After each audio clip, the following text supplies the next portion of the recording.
economics. There are surely trade imbalances. If you look at the share of global trade in terms of exports and imports, Africa has about 2.5% of global exports, has 2.9% of global imports.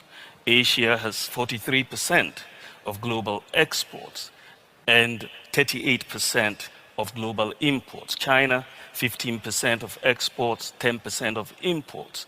Europe, you have 38% of exports and 51% of imports. America, 8% of exports and 14% of imports. So there are clearly trade imbalances across the various continents and countries.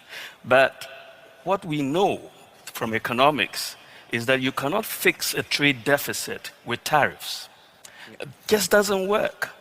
I mean, if you look at the national income identity, where you say that your income is equal to your consumption, investment, government spending plus exports minus imports, that breaks down into a simple equation, which is a truism, that your deficit, the exports minus your imports, would necessarily have to equal the difference between your savings and investment. So for any country which spends more than it saves, you're going to get a trade deficit. The deficit is a macroeconomic problem. It's not a trade policy issue. And you cannot solve that macroeconomic problem with trade policy like tariffs. So you go back, to the Smoot-Hawley Acts of the 1930s, where they put 20% tariffs. You had a Great Depression. And that is what happened recently with China and the US, 2018, 2019. Again, we had the impact, which was negative for global trade. What the US has done recently is increase the average tariff rate from about 2.4% to 10%.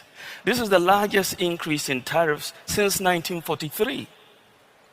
And the impact will not be small. It will not be insignificant. Thankfully for Africa, our exports to the United States is about 6.5%. And our imports from the United States is about 4.4%.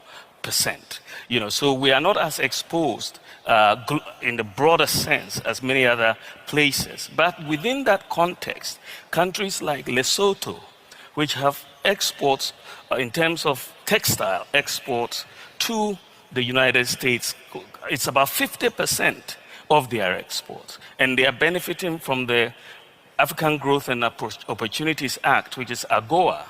And these countries are going to be affected very significantly. When you have 50% of your exports, and AGOA is basically going to collapse under these tariffs. So what you're going to see in Africa, as you're seeing across the world, there's going to be more of a clamor and for self-reliance.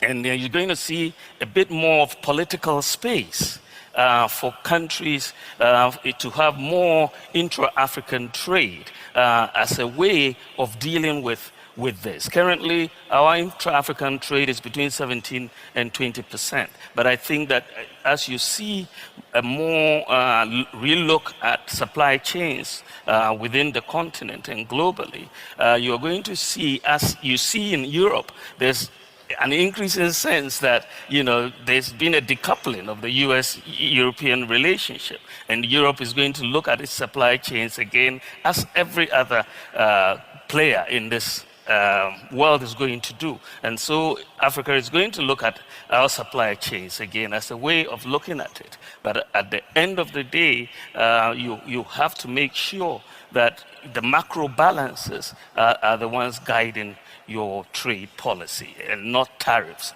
The tariff rates are not the ones that actually determine the effectiveness of your deficit outcomes. Mr. Bawumia, I'd like to come back to you and also address China and its role in the African continent.